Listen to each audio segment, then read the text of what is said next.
جماعة مش قادرة اقول لكم. هناكل ولا انتوا بتعملوا ايه جوه ولا ايه الدنيا؟ لازم نحط التاتش بتاعه.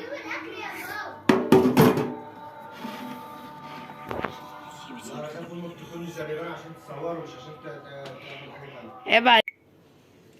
حته خلطه هتقلب لكم الدنيا. هيقولوا لكم انتوا جايبينها من انهي مطعم، هتقولوا عاملينها في البيت، هيقولوا لكم لا جايبينها من انهي مطعم. خلطه فراخ مشويه او في الفرن، صينيه، على البوتاجاز، على الجريل، على الشوي، خطيره خطيره بجد. نكهه وطراوه في الفراخ وتسويه وطعم احلى من اللي بنجيبها من بره. ايوه احلى من اللي احنا بنجيبها من بره، احلى من بتاعه حضرموت اللي قلبة الدنيا، احلى من بتاعه حجوجه اللي مجننانا. رمضان كريم، كل سنه وانتم طيبين. انا نور ودي قناتي، واتمنى تدعموني بلايك وكومنت. لايك يا جماعه، بتتفرجوا على الفيديو وما تحطوش لايك، طب ايه السبب؟ يعني ايه السر ان انتوا تتفرجوا وما تحطوش لايك؟ هتدوسوا بصباعكم كده والله ما يحصل اي حاجه، والله ما هيحصل حاجه، مش هيحصل حاجه خالص. حطوا بس لايك، خليكوا كرمه، ده احنا في شهر الخير. يلا نسمي الله. اول حاجه هجيب الكبه بتاعتي الجميله دي، وهنزل بكوبايه من الزبادي التحفه اللي انا عاملاه. بصوا الزبادي يا جماعه، بصوا الطبقه القشطه اللي على الوش، بصوا الزبادي دي قشطه، شايفين المنظر خطير اهي. كوبايه الزبادي بتفرق جدا جدا في تتبيله الفراخ. ما عندكيش زبادي حطي لبن رايب، ما عندكيش لبن رايب حطي شويه لبن وحطي عليهم خل اتقلب معاكي لبن رايب. تمام. حطيت الزبادي، حطي شويه من الهوت صوص اختياري اهي، حطي شويه حلوين كده بيدوا طعم خطير خطير خطير خطير. خلاص حطيت الهوت صوص، هحط شويه من الخل والزبادي مهمين جدا جدا جدا جدا. اللون بقى والسر معلقه عسل اسود، بصوا هتوديلكوا الطعم في حته تانية خالص. حطيت العسل الاسود، هنزل هقول لكم الاول ننزل بمعلقه من الزيت، شويه زيت حلوين كده. تمام. وهنزل ببصلايه، طماطمايه. طماطم برضو من الحاجات المهمه جدا في الفراخ، بتديها تسكيره وبتديها طراوه فظيعه. قرن فلفل حامي اختياري، قرن فلفل اخضر. ودي الخلطه الجباره اللي انا بعملها من الثوم الاخضر، يعني ده ثوم اخضر على فلفل على كزبره على ليمون وكمون وخل، خلطه فظيعه يا جماعه. هبقى اسيب لكم اللينك بتاعها. وطبعا ليمونه بقشرها، 3 حبات من ورق اللورة،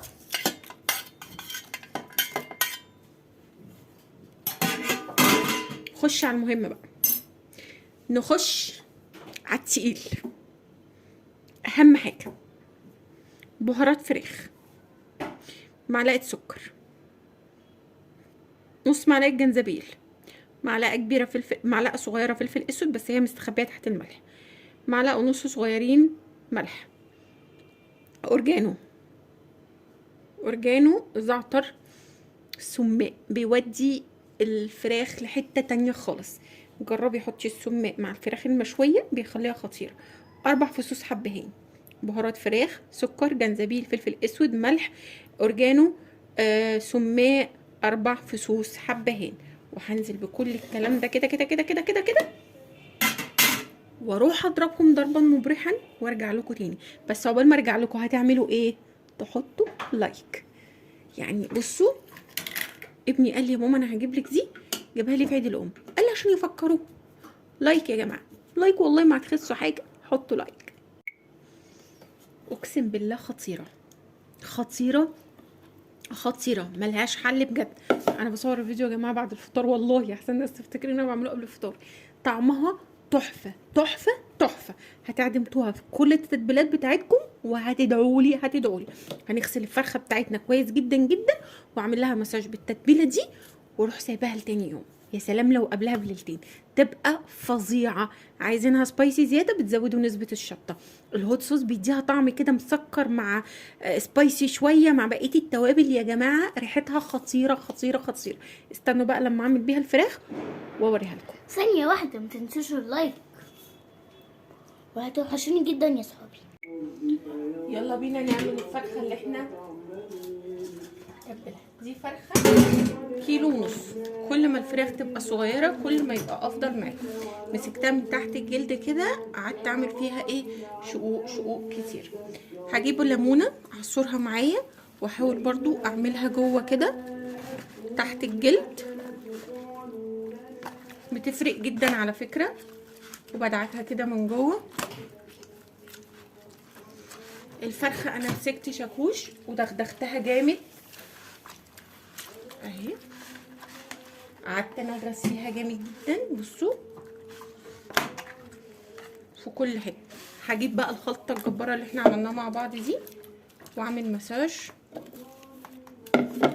للفرخه. الريحه خطيره خطيره خطيره.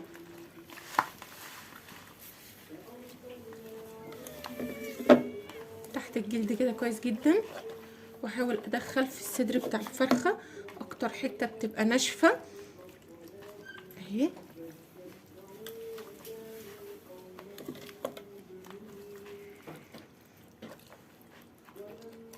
ادخله كويس قوي كده.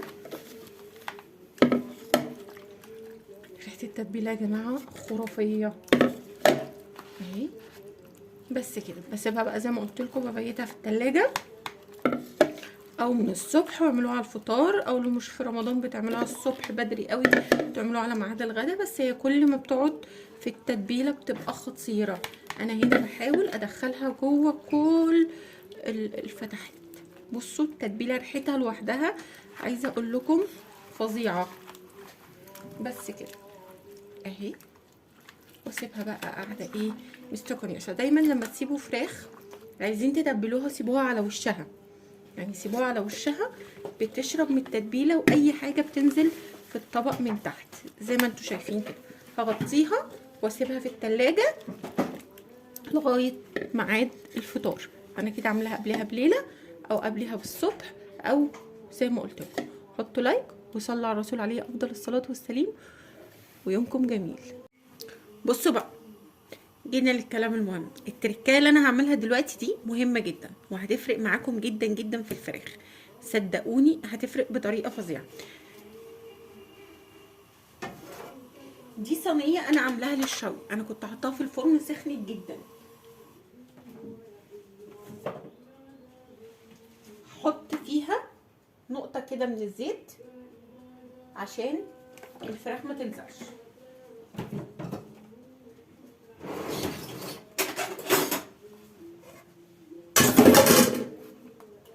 بعد كده هشيل الفرخه بتاعتي الخطيره دي اهي على وشها واروح جايه عاملاها فين فيش. شايفين الفيش دي الصدمه كده، خدت صدمه.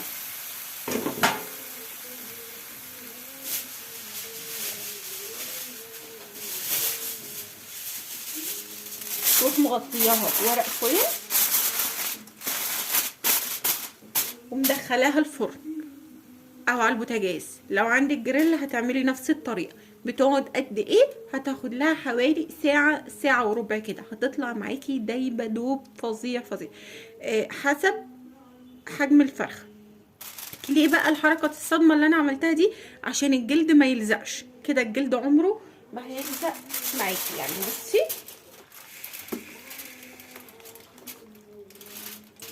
انا اديت لك جلد صدمه، بصوا، فمش هيلزق معاكي ابدا. بس كده هغطيها واحطها في الفرن وارجع لكم تاني.